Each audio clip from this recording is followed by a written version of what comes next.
इस सर्दी के मौसम में चीन का शुमाल मशरकी सूबा हेइलोंगजियांग अपने सिहर अंगेज बर्फानी मनाजिर के बाइस सयाहों को अपनी तरफ मुतवज्जे कर रहा है।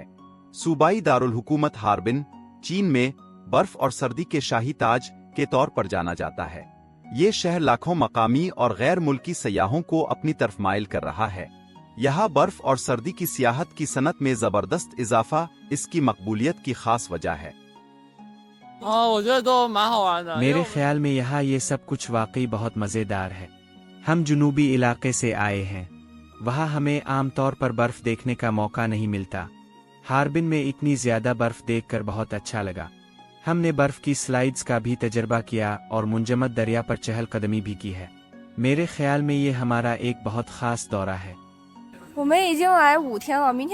हम यहाँ 5 दिन से हैं और कल वापस जा रहे हैं। आज दोपहर हम साइबेरिया के शेर देखने जाएंगे और बर्फ में मछली पकड़ने की कोशिश भी करेंगे।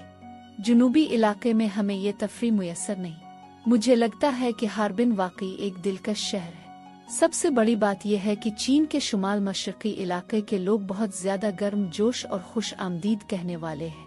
हार्बिन आइस सुनो वर्ल्ड बर्फानी मौसम के हवाले से दुनिया का सबसे बड़ा तफरीही पार्क है। इस पार्क का इफ्तिताह 21 दिसंबर 2024 को हुआ था। सिर्फ 20 रोज में यहाँ 10 लाख से जायद लोग खिंचे चले आए हैं।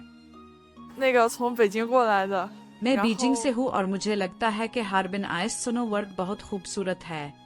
यहाँ बहुत ज्यादा लोग आए हुए हैं और इसी वजह से यहाँ ज्यादा सर्दी नहीं लग रही। ये हर एक की मोहब्बत और गर्मजोशी ही है कि यहाँ का -30 डिग्री दर्जा हरारत भी कम सर्द महसूस होता है।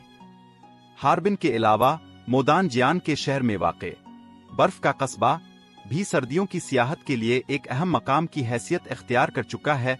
ये शहर सर्दी के अपने तवील मौसम और मुनफरिद बर्फानी मनाजिर के हवाले से खास शोहरत रखता है। ये बर्फ का कस्बा खास तौर पर एक खूबसूरत मंजर पेश करता है।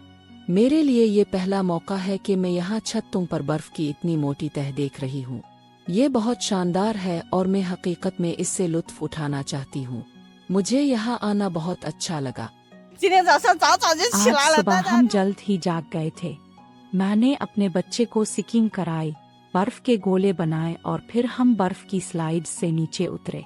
बर्फ का कस्बा सबको खुश आमदीद कह रहा था। हमने यहाँ खुशी खुशी वक्त गुजारा।